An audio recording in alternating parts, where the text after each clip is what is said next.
बिस्मिल्लाहिर्रहमानिर्रहीम। हजरत गौस आजम को अल्लाह ने ये एजाज़ दिया कि वालिद भी अल्लाह के वली थे और वालिदा भी अल्लाह की वली थीं।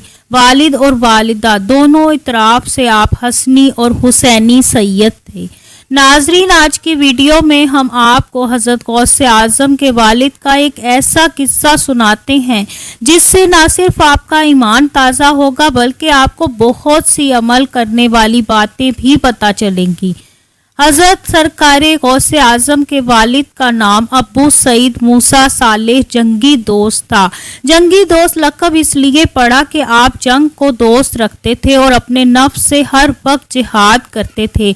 आप कामिल वली और शरीयत के पाबंद थे। आप दरिया के किनारे रहते थे और अल्लाह की इबादत में मशगूल रहे। आपने कभी कोई हराम शय ना खाई थी और हलाल कमाई पर गुजर बसर करते। आप करीबी गाँव मजदूरी के लिए जाते और मजदूरी के पैसे से खाना खरीद कर खाते थे। कोई हराम चीज कभी ना देखी थी और ना ही खाई थी। आपको मेहनत का भी शौक था और इबादत का भी। एक दिन आपकी तबीयत खराब हो गई और आप गांव ना जा सके। बीमारी की वजह से आप कई रोज काम पर ना जा सके। पैसे खत्म हो गए। अल्लाह की आजमाइश थी। आप परेशान थे। आपने सोचा क्यों ना मैं रोजा रख लूं, यूं मुझे सवाब भी मिलेगा और सब्र भी आ जाएगा। अगले दिन आपने पानी से रोज़ा रख लिया। शाम हुई तो आपने पानी से ही रोज़ा खोल लिया। ऐसे ही कई दिन गुजर गए। कमज़ोरी से आपको बेहोशी होने लगी। आप नीम बेहोशी की हालत में थे कि आपने दरिया में एक सेब देखा जो आपकी तरफ बहता चला आ रहा था। आपने सोचा आज मैं रोज़ा इस सेब से खोलूंगा, मेरी भूख भी मिट जाएगी। यूं आप दरिया के किनारे बैठकर सेब को पकड़ने लगे और सेब जब करीब आया तो उसे उठा लिया और इफ्तार के वक्त आपने इफ्तारी इस सेब से की। जब आपने सेब खा लिया तो आपको ख्याल आया कि मैंने सेब तो खा लिया है, लेकिन ये सेब क्या मुझको जायज़ था? क्या ये मेरे लिए हलाल था? ये सेब कहाँ से? सोच में बैठे थे कि ख्याल आया कि जहाँ से ये सेब आया वहाँ देखता हूँ जिस दरख्त से ये सेब आया उसके मालिक के पास जाता हूँ और उससे माफी मांगता हूँ। अगर उसका मालिक मुझे मुआफ कर देगा तो मेरा गुनाह धुल जाएगा। चुनाचे जिस जानिब से सेब आया था आप उसी तरफ चल पड़े। रोते जा रहे थे। काफी दूर चले तो देखा एक दरख्त की डाली उस दरिया के किनारे के ऊपर थी और उस पर खूब सेब लगे हुए थे। उन्होंने ख्याल किया कि वो सेब इसी दरख्त का होगा।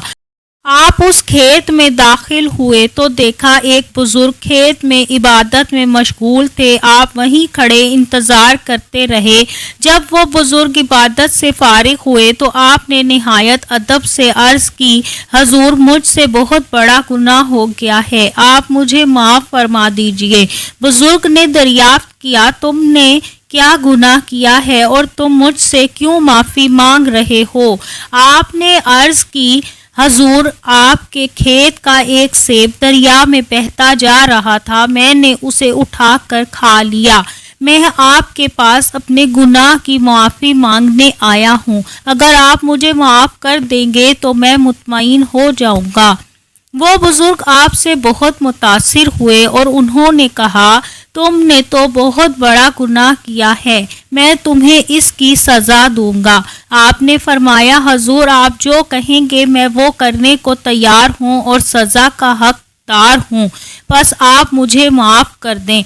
बुजुर्ग ने कहा, आज से इस खेत की देखभाल तुम करोगे और जो हम कहेंगे वो भी तुम करोगे। आपने फरमाया, आप जो कहेंगे वो करूँगा। चुनाचे खेत की देखभाल शुरू कर दी।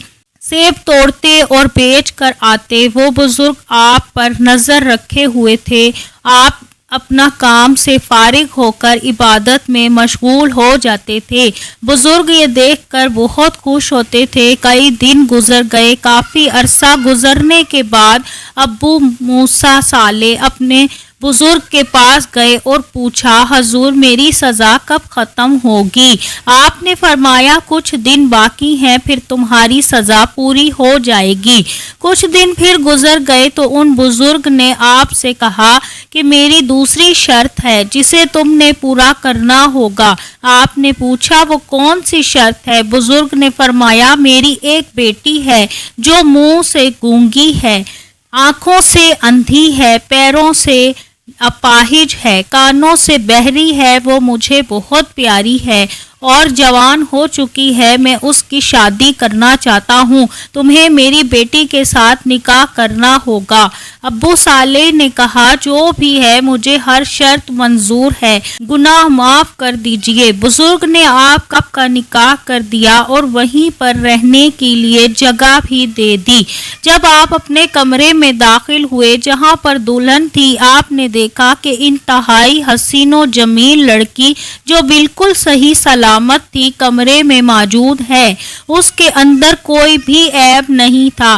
آپ نے سوچا یہ میری دلہن نہیں ہو سکتی کیونکہ وہ تو اپاہج ہے، اندھی بہری ہے، شاید یہ کوئی اور لڑکی ہے۔ آپ واپس چلے گئے اور بزرگ سے کہا کہ کمرے میں میری دلہن نہیں، کوئی اور لڑکی موجود ہے۔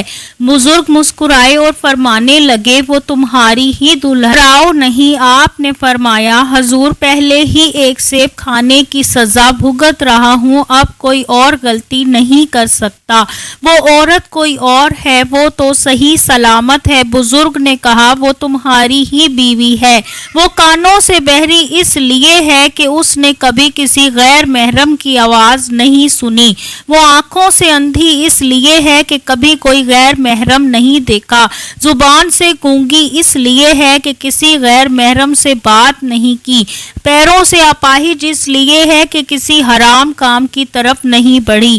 یہ بہت عابدہ ہے، بہت عبادت گزار ہے، اللہ کی نیک بندی ہے، تم خوش قسمت ہو کہ تمہیں ایسی دلہن ملی، اور وہ بھی بہت خوش قسمت ہے کہ جسے تمہارے جیسا دلہا ملا۔